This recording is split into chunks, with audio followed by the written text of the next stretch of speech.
Hello guys, welcome back to our channel. ఈరోజు నేను చెప్పే మూవీ రివ్యూ సైరన్ మూవీ చూసాక నాకు ఏమనిపించింది డెప్త్ రివ్యూలో మాట్లాడుకుందాం. కానీ అంతకన్నా ముందు మా ఛానల్ సబ్స్క్రైబ్ చేసి కింద ఉన్న బెల్ ఐకాన్ యాక్టివేట్ చేసుకుని అలాగే మా ఇన్స్టాగ్రామ్ కూడా వెళ్ళి ఫాలో అయిపోయింది కదా. స్టార్ట్ అవ్వరా వీడియో.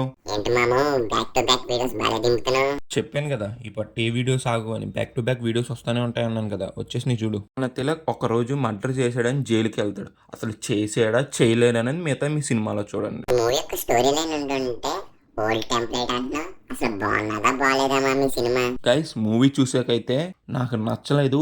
నాకు సైరన్ మోగిపోయింది అంతే. మాకు గట్టిగా మోగిందా మామ? మామూలుగా మోగలేదు అనుకుంటా. గట్టిగా మోగిందిరా టాము, మామూలుగా మోగలేదు. అమ్మా, ఈ మూవీ అనేది ఏ ఓటీటీలో స్ట్రీమ్ అవుతుంది? మూవీ అనేది డిజ్నీ ప్లస్ హాట్‌స్టార్‌లో స్ట్రీమ్ అవుతుంది. తెలుగు డబ్బింగ్ కూడా ఉన్నది. నాకు ఈ మూవీలో జేఎం రవి గారి డబ్బింగ్ అనేది నాకు నచ్చలేదు. ఆయనకు సూట్ అవ్వలా. స్క్రీన్ ప్లే కానీ ఆ ప్రొసీడింగ్స్ కానీ ఎంత ఫ్లాట్ నేరేషన్ వెళ్తాయంటే మీకు తర్వాత ఏం అర్థమైపోద్ది, సీన్ టు సీన్ అర్థమైపోద్ది అబ్బా మీకు సినిమాలో. ఈ మూవీలో ఒక్క సీన్ మీకు మంచిగా అనిపించిన ఒక్క సీనే ఉన్నదారా అసలు ఈ మూవీలో? నాకు నచ్చింది ఏంటంటే మూవీలో కొద్దో గొప్ప జైల్లో ఉన్న సీన్స్ పర్లేదు, బాగా అనిపిస్తాయి మనకి. ఈ మూవీలో నచ్చింది ఏంటంటే లేకపోతే రిలీజియన్ అయినా తీసుకొస్తారు, లేకపోతే మీరు పెద్ద కులం మా చిన్న కులం అనేది ఒకటి తీసుకొస్తారు. నాకు ఇలాంటి చూసి చూసి చిరాకు వచ్చేసింది. ఇంకా ఎన్నిసార్లు చూస్తాం ఇలాంటి కథలనే, ఇలాంటి టెంప్లెట్లని. నా వల్ల అవ్వలేదురా బాబు. దగ్గర ఇంత కోపం తెచ్చేసుకుంటున్నా, ఏమైంది? ఇంత దారుణంగా తలకాయ పోటీ పెట్టారు. నీకు పెద్ద సైరనే పెట్టారైతే.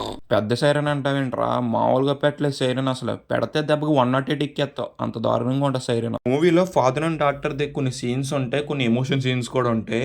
వాళ్ళు ఎమోషన్గా ఫీల్ అయ్యారేమో, నేనైతే ఎక్కడా ఫీల్ అవ్వాలి ఎమోషన్గా. నాకు ఒక్క దగ్గర కూడా వాళ్ళ సీన్ నచ్చలే. ఇరిటేషన్ తెప్పించినాయి. ఏంటో బలవంతంగా చూపించినట్టే మనకి బలవంతంగా ఎమోషన్గా ఫీల్ అవ్వండిరా మీరు అన్నట్టుగానే అనిపించింది. కానీ నాకు ఎక్కడ రే అమ్మ మంచి ఎమోషన్గా ఎక్కడ అనిపించలే నాకు మూవీలో. కీర్తి సురేష్ గారు ఉన్నారు కదా, ఆవిడ ఎలా చేసిందిరా పర్ఫార్మెన్స్? కీర్తి సురేష్ గారు యాక్టింగ్ మామూలుగా లేదు మామ. ఎందుకంటే ఆ కెరియర్లోనే వరస్ట్ పర్ఫార్మెన్స్ అంటే ఇదే. అరే అంత మాట ఉన్నావేంట్రా? ఆవిడ కెరియర్లో వరస్ట్ పర్ఫార్మెన్స్ అంటే ఏంటంటే మాత్రం సైరన్లోనే చాలా వర్స్ట్గా అనిపించింది అబ్బా. నాకైతే అసలు నచ్చలేదు కీర్తి సురేష్ గారి యాక్టింగ్ అయితే. మనోడు ఎక్కడ చంపినా కానీ సీసీ కెమెరాలు ఉండవు. ఫామ్ హౌస్లో చంపుతాడు, సీసీ కెమెరా ఉండదు. వైన్ షాప్ దగ్గర చంపుతాడు, సీసీ కెమెరా ఉండదు. ఈ మూవీలో క్లైమాక్స్ చూసి క్లైమాక్స్లో పోలీసు హీరో కొట్టుకుంటారు, కానీ నర్సీలో మన హీరోకి అసలు చిన్న గీత ఉండదు ముఖం మీద. అది ఎలాగా అసలు ఎలా పాసిబుల్ అవుద్దిరా అసలు? ఏమోరా బాబు, మీకే తెలియాలి ఇవన్నీ. పర్ఫార్మెన్స్ గురించి వచ్చేస్తే జేఎం రవి గారు అయితే సూట్ అవ్వాలి అయినా అసలు క్యారెక్టర్కి. ఇంకా కీర్తి సురేష్ గారు అయితే అసలు టూ వర్స్ట్గా అనిపించారు నాకైతే. ఇంకా కొద్దిగా గొప్ప అనుపమాది బాగున్నదే, ఇంకా యోగబాబు గారిది, ఇంకా మిగతా వాళ్ళు వాళ్ళకున్నారు అసలు డీసెంట్ పర్ఫార్మెన్స్ అయితే ఇచ్చారు. మూవీలో బీజిఎం అనేది అంత వర్కౌట్ అవ్వాలా ఈ మూవీకి అయితే మాత్రం. అరే టాము, హాట్‌స్టార్ అకౌంట్ కావాలరా? ఎందుకురా సత్తాగా? నాకు వద్దురా బాబు, నేను చూడాలనుకోవట్లేదు. నాకు హాట్‌స్టార్ అనే అకౌంట్ వద్దు, ఏమీ వద్దు. పర్లేదు తీసుకో మామ, నీకన్నా ఎక్కువ ఏంటి ఏదైనా.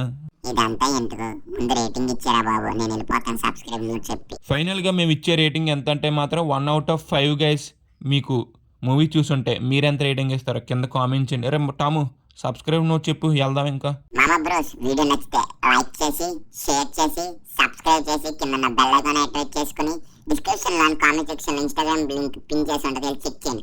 అందులో మామూలు స్టఫ్ ఇస్తాను, అన్లిమిటెడ్ స్టఫ్ ఇస్తున్నాను. Bye guys, in the next video. Jai Hind.